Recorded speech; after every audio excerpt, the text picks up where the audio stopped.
Om Namo Venkatesaya. Welcome back to our channel.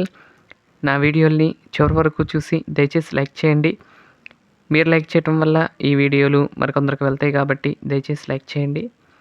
ఈరోజు వీడియోలో కిరీటాలు తయారు చేశానండి. గోదా అమ్మవారికి అలాగే కృష్ణస్వామి వారికి ఎలా చేశాను ఏంటనేది ఈ వీడియోలో చూడండి. ముందుగా అయితే గోదా అమ్మవారిది మాత్రం మామూలుగా చేసేసానండి.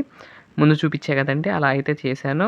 ఇది ఇప్పుడు చూపిస్తుంది చూసారా, ఇది శ్రీకృష్ణ స్వామి వారి కోసమని రెడీ చేస్తున్నానండి. అయితే నాకు వీడియో అనేది మర్చిపోయాను నేను. తర్వాత గుర్తొచ్చింది, ఎమ్మటే వీడియో తీసేసాను. ఏం లేదండి, ఫస్ట్ ఏం చేశానంటే ఒక సీసా ఉంటుంది కదండి, ఇప్పుడు మనం అంటే ప్లాస్టిక్ వాడకూడదు లెక్క అయితే, మన బడ్జెట్లో రావాలి కదండి. అందుకని నేనేం చేస్తూ ఉంటానంటే ఇలా ఇప్పుడు టానిక్ సీసాలు ఉంటాయి కదండి, అలాంటివి తీసుకుని ఇప్పుడు చేస్తూ ఉంటాను. ఆ పైన ఏం చేయాలంటే ఒక అంటే ఎంసీలు ఎక్కువ పట్టకుండా అది క్యాప్లే ఉంది కదండి, ఆ క్యాప్ చుట్టూరు కూడా చక్కగా కొంచెం లావు వచ్చేలాగా ఈ షేప్ వచ్చేలాగా క్లాత్ చుట్టుకుని దాని మీద కొంచెం ఎంసీలు లైట్గా అప్లై చేసేసుకుంటే అయిపోతుంది.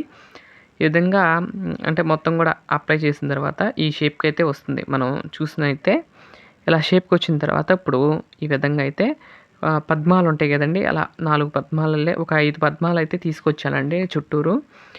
పైన చూస్తున్నారు కదా, ఈ విధంగా 5 పద్మాలల్లే తీసుకొచ్చాను. ఆ తర్వాత పైన కూడా ఒక రౌండ్ పెట్టాం కదండి, ఇంకో పైన కూడా ఇంకో రౌండ్ పెట్టి అక్కడతో అయితే ఫైనల్ చేసేసానండి. చూసారా, ఇక్కడతో ఫైనల్ కూడా పైన కూడా అయిపోతుంది. ఈ విధంగా అయితే క్రోన్ అయితే అంటారు, క్రోన్ అంటారు కదండి, అంటే కిరీటం అని అర్థం. అలా తయారు చేశాను. ఆ తర్వాత ఇక్కడ ఏంటంటే మనం నుదుడి కాడ వస్తుంది కదండి, అక్కడ కొంచెం ఇలా ఈ షేప్ కొంచెం బయటకు వచ్చేలాగా కనపడుతూ ఉంటే చాలా బాగుంటుంది కాబట్టి ఇలా కొంచెం బయటకు వచ్చేలాగా పెట్టేశాను, నీట్గా ఉంటుందిలే అని. ఆ తర్వాత మధ్యలో సెంటర్ చూసుకుని, అంటే ఇక్కడ నేను అక్కడ ఏం చేశానంటే పద్మం చివరి కొసలాగా వస్తుంది కదా, అక్కడ చేస్తే బాగుంటుంది. కాకపోతే నేను ఏం చేశానంటే ఇక్కడైతే పెట్టేసేసాను ఈ విధంగా.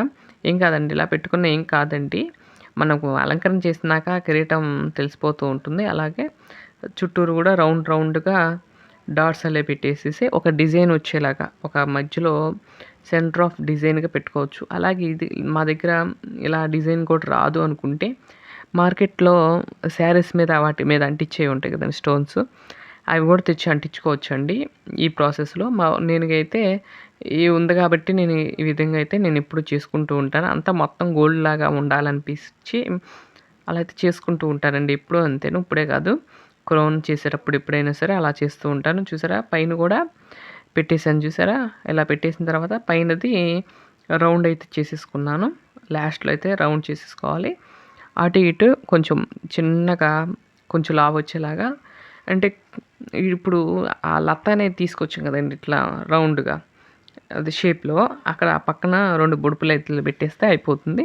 అలాగే పైన కూడా కిరీటం వెళ్ళే చేసేసాను.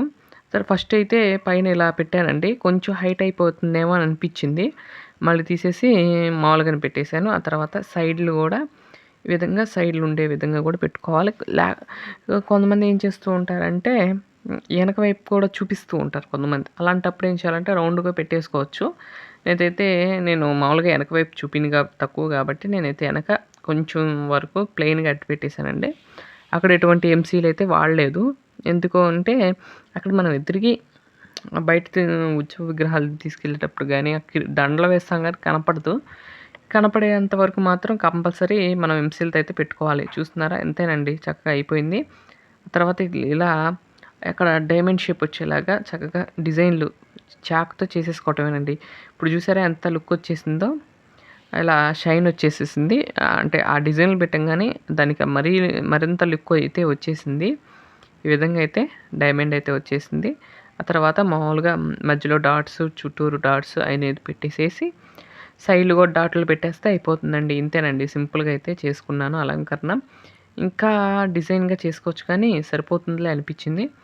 తర్వాత చూసారా ఇట్లా అయిపోయింది. ఆ తర్వాత ఇప్పుడు ఇది ఇందాక చెప్పలేదు కదండి, గోదామ్మ వారికి సెంట్ బాటిల్ ఐడియా ఉంది కదండి, సెంట్ బాటిల్కి మూత వస్తుంది, రౌండ్గా ఉండే మూత వస్తుంది. ఆ మూతతో చేశానండి ఈ ఇది ఈ క్రౌన్ అనేది దాంతో చేశాను కాబట్టి దీనికి మాత్రం 3 కోటింగ్స్ అయితే వేయాలండి ఎప్పుడైనా సరే. ప్లాస్టిక్‌ది కనపడకుండా ఉండాలి కాబట్టి 3 అయితే వేశాను. రౌండ్ షేప్ వచ్చి ఇంతవరకు గోదామ్మవారికి చేయలేదండి. అసలు ఎంత బావుందోనండి. చాలా బాగా వచ్చింది. నాకైతే చాలా బాగా నచ్చిందండి చేసినాక.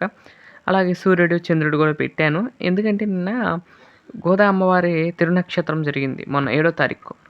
ఇది చేసేటప్పుడు అయి చూసి చాలా బావుంది అనిపిచ్చింది. ఆ తర్వాత నేనైతే చేశాను. ఇది కొంచెం పక్కగా ఒరిగిపోతూ ఉంటుందండి గోదా అమ్మవారిది. ఎందుకంటే సైడ్ కొంచెం బరువు ఎక్కువ పెట్టాం కాబట్టి కొంచెం ఒరిగిపోతూ ఉంటుంది. అదే మనం విగ్రహానికి పెట్టేటప్పుడు మాత్రం క్లాత్ అయి పెడతాం గదండీ బ్లాక్ కలరు. అలా అయితే జారకుండా ఉంటుంది. ఇలా అయితే జారిపోతూ ఉంటుంది. అప్పుడు ఇందాకల చూసారు కదా! ఎలా పడిపోయిందో అలా పడిపోతూ ఉంటుంది. చూసుకుంటూ పెట్టుకోవాలి. ఆ తర్వాత ఈ కిరీటం ఉంది కదండీ కృష్ణుడిది. ఈలోపు ఎండిపోయింది. 2 కోటింగ్స్ ఏసే లోపు అంటే ఆ కిరీటానికి వేసేలోపు 1 అవర్‌లో ఎండిపోయింది. తర్వాత దీనికి కూడా కోటింగ్ అయితే వేసేసాను. 2 కోటింగ్స్ అయితే వేసేసానండి ఈ విధంగా అయితే. ఇలా అయితే మనం క్రోన్స్ అయితే రెడీ చేసుకున్నాం. అలాగే ఇవి పూర్తయినాక స్వామివారికి అలంకరించి ఒకరోజు చేస్తానండి. త్వరలోనే మనకి 16వ తారీఖు ఏమో స్వామివారి జయంతి వస్తుంది. శ్రీకృష్ణ స్వామి జయంతి వస్తుంది కాబట్టి ఆ రోజుకి రెడీ చేసుకుంటున్నాను. ఆ రోజు అలంకరించి మీకు చూపిస్తాను. ఈరోజు వీడియోలో మాత్రం మామూలుగా పెయింటింగ్ వర్క్ అవి వరకే చూపించాను. అందులో అయిపోయినాక కూడా వీడియో తీద్దాం అనుకున్నాను మర్చిపోయాను. సర్లే అండి ఈసారి మళ్ళీ పెడతాం కదా అనుకున్నాను. తర్వాత ఎడిటింగ్ చూసుకునేటప్పుడు అది గుర్తొచ్చింది. సరే అయిపోయిందిగా అని చెప్పి కలర్ వేసేసాను అంతేనండి. ఈ విధంగా అయితే కలర్ అయితే వేసేసాను మొత్తం కూడా. సింపుల్‌గా అయితే వర్క్ అయితే కంప్లీట్ చేసేసాను. మీకు ఈ కిరీటం నీకు నచ్చిందని భావిస్తున్నాను. మీరు తక్కువ బడ్జెట్‌లో చేసుకోవచ్చు. అలాగే ఇదే క్రౌన్‌ని తీసుకువెళ్ళి మార్కెట్‌లో అడగండి. మినిమమ్ 2000, 1500 దాకా చెప్తారండి. మనం రూ. 1000లో చేసేసుకోవచ్చండి ఈజీగా. ఎందుకంటే అంటే ప్లాస్టిక్కు, ఎంసీలే కదండీ మనం చూసే ఉంటాం. పెయింటు అంతేగాని ఇంక పెద్దగా ఏమి వాడలేదు కదండీ. ఇంతేనండి సింపుల్‌గా అయితే చేసుకోవచ్చు. మీరు కూడా ట్రై చేయండి. ఇంకా క్లారిటీగా కావాలంటే కామెంట్ చేయండి. మరొక కిరీటం చేసి మీకు చూపిస్తాను. లేదంటే నేను పద్మావతి అదే శ్రీదేవి, భూదేవి అమ్మవార్లకి చేద్దాం అనుకుంటున్నాను. అది తప్పకుండా వీడియో తీసి పెడతానండి మీకు. మీకు నచ్చితేనే. ఏంటంటే వీడియోలు ఎలాంటివి చూస్తున్నారో నాకు అర్థం కావట్లేదండి. ఏది పెట్టినా కొంచెం డల్‌గానే కనపడుతుంది. నిన్న, మొన్న గూడా. అదే అనిపిస్తుంది. మరి మీకు ఎలాంటివి నచ్చుతాయి అనేది అర్థం కాలేదు. ఇలా ఇలా చేసినవైతే మీకు నచ్చుతున్నాయి అంటే ఇలాంటివి చేసి చూపిస్తానండి. అంటే ఇవి చేసినా కూడా ఒక్కొక్కసారి పెద్దగా చూడట్లేదు ఎవరు గూడా. అందుకని నేను ఏం చేయాలో ఎలాంటివి పెట్టాలో నాకే అర్థం కావట్లేదు. అలా అనిపిస్తుంది ఏంటో మరి. కాకపోతే నేను వరలక్ష్మి అమ్మవారి అడిగారండి. చాలామంది అడిగారు. నేను పెట్టాను.